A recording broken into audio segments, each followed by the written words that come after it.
Agriculture celebrates the 2018 Farm Bill becoming law, giving producers needed certainty moving into the new year. And joining us now is AFBF Chief Economist John Newton. John, thanks a lot for joining us. What are your thoughts on the final? Thank you very much. Merry Christmas to you as well. What are your thoughts on the finalization of the bill, and how do you see it impacting producers going into the new year? Well, the new Farm Bill certainly gives farmers and ranchers the 5-year certainty that they need, that they're going to have access to the risk management tools they need, the conservation assistance programs they need. And among some of the other things in the Farm Bill, we think about there's much needed funding for trade promotion and market development, and considering where we are in exports, that's much needed. And then I also think the development of the FMD vaccine bank is another win for farmers and ranchers. Since we last spoke in early November about dairy revenue protection, farmers have had more time to review the program. What's the latest on the participation? Well, that's a great question, John. So back in November when we first reviewed this, we had about 3 billion pounds of milk covered under Dairy RP. The most recent data from USDA says we have over 10 billion pounds of milk covered under the program, and dairy farmers have paid nearly $20 million in premiums for dairy revenue protection coverage. Where have we seen the highest levels of participation then?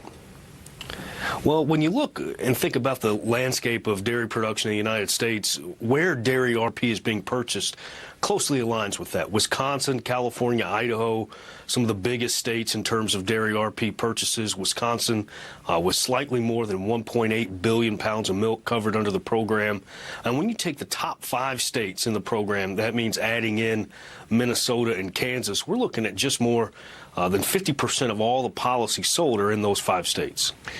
John, we know the Farm Bill made substantial improvements to the dairy safety net. How does Dairy RP fit into this toolbox now then?